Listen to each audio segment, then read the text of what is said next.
in my hands I have possibly two of the best irons in a very fiercely fought category in the iron market. These irons have great looks, great feel, great forgiveness, great distance, but which one is better? Let's find out. So we've just recently seen the reintroduction and the launch of the new Mizuno Pro irons, and in particular we're taking a look at the 225, which was the HMB version. So I've got that in my hand and I'm putting it up against the ever popular TaylorMade P790. Two hollow head construction irons, two fiercely competing, as I mentioned, in this very popular category in the iron department, which suits, I think, ticks a lot of boxes for a lot of golfers. We're going to put them head to head. We've got TrackMan. Let's see which one is the better performer. So we're going to kick things off with the TaylorMade P790. Obviously a very popular iron from TaylorMade. As I mentioned, it does tick a lot of boxes. It's a good looking iron. We've got a bit of that forged feel in there. We've got some technology, some tungsten. It's hollow, it's forgiving, yet it looks really sleek. So it does, as I mentioned, tick a lot of boxes for a lot of golfers. Both 7 irons I've got in these irons, and they're both very, very similar on the loft. The TaylorMade is 30.5 degrees of loft, and the Mizuno Pro 225 is 30 degrees. So it's literally just half a degree different. Shafts are exactly the same, length, lie, and everything like that. That's a lovely strike to start off with. So I've hit this many times, the TaylorMade. I'm a big fan of it. It does perform very well in fits that we sort of see here in the studio.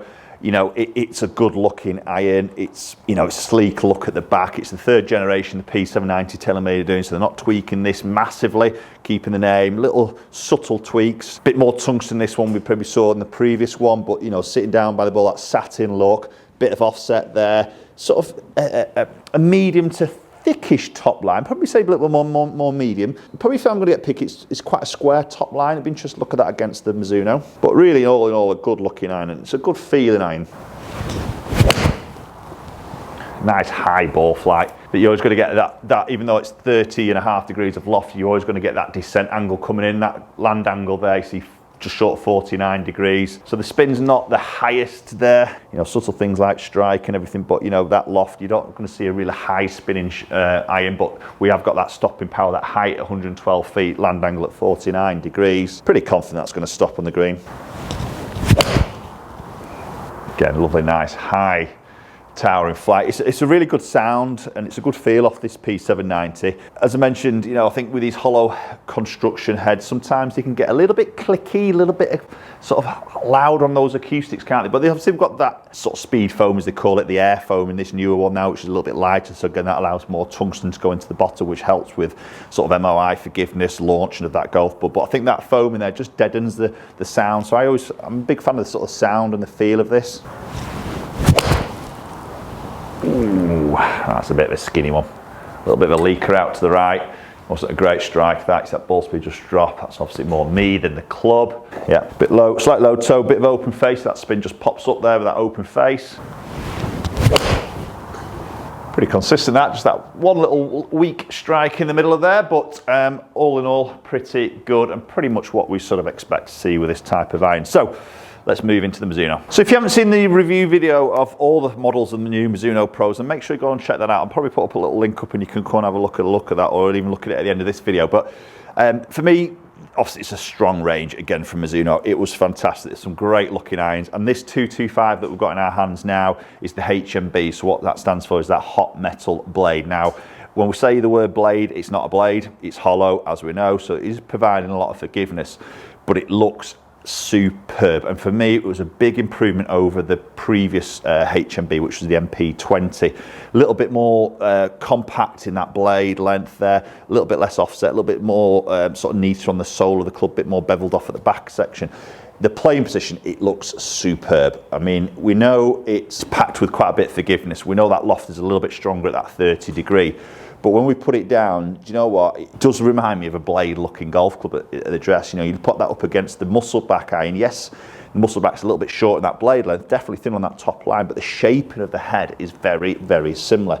It's a great-looking iron.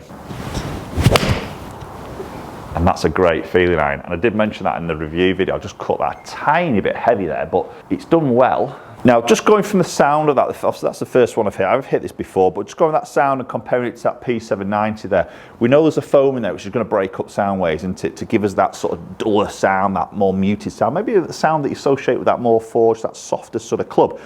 This doesn't have anything inside it, and as I mentioned, last year's one didn't have anything inside it. The last one was quite clicky. Now this year they've put some sound bars in here, which is breaking up frequency. And for me, that is a better sounding golf club than the previous one, and very, very similar to that 790, even though we haven't got a substance or a foam or anything else that sort of, you know, filling that hollow head. Oh, that's superb. Again, very similar flight there, height-wise. That's up, I bet that descent angle's nothing similar, or I should say very similar, yeah, 48 degrees coming in. So like the TaylorMade, we've got some tungsten that's gone in deep in these irons, running from that sort of long iron all the way up to the 7 iron in the set. And then as they move into the sort of lower irons, the head design just changes, a little bit less of that sort of hollowness, and there's a back plate that goes in there then. But, you know, we've got that tungsten in this iron. Obviously this is a 7 iron, as we have with the P790 low in the head. That's beautiful. Great sound. Now, if I just pop these two irons side by side and start to have a little look at the look of the golf club, and you know which is sort of catching my eye a little bit more than the other, I would definitely go with the Mizuno there, just purely because there's that little bit less offset. The top edge is a little bit more rounded. I think it's a bit more sort of beveling on that back. It's not quite as square and blocky as the 790. Blade length is exactly the same. A little bit more polished on the heel and toe section of the Mizuno, which just oozes a bit of tradition there for me. I mean, like I say, I do like the look of the TaylorMade, but I think for me that's just a bit of a cleaner, smoother, more rounded sort of look in the Mizuno. Oh, just a little bit leaky up that right hand side a fraction. Wasn't too bad a connection. Bit similar to that, maybe that one I hit with the TaylorMade there, but I struck that one a little bit better, to be honest, than the TaylorMade one. A similar sort of shot shape, a little bit leaky. It's a nice strike, yeah. Super sound with that, I like the sound. The look is absolutely on point for me.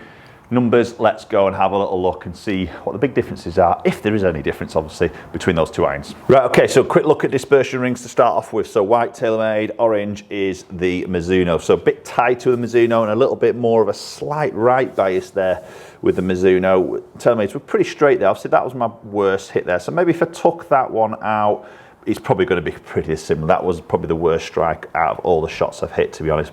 So yeah, probably quite similar, to be fair. Okay, and then we'll look at the numbers there. So you see 89 mile an hour TaylorMade, 90, so very, very similar. 123, 121.5. So again, we've got that half a degree less loft with the Mizuno.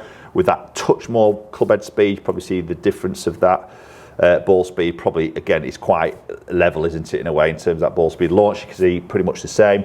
Spin a little bit low with that Mizuno, which surprised me. I think I got a little bit higher spin number there with my actual review video. I mean, it is absolutely freezing today, but whether that's affecting things a little bit, but obviously it is what it is. So a little bit touch on that sort of low side, but again, we know the 30 degree sort of area, we're not going to get huge spin numbers, are we?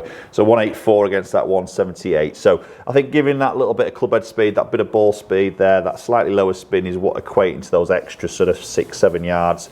But I would say they're pretty similar, aren't they? I think I do prefer that little bit higher spin number, probably that TaylorMade, if I'm going to be honest. The descent angle, very, very similar. So comment below, what would you go for, Mizuno or TaylorMade? I'd love to hear your thoughts as always. There'll be another little video just popping up there, so you can go and click that, enjoy that, and hopefully we'll catch up with you all very soon.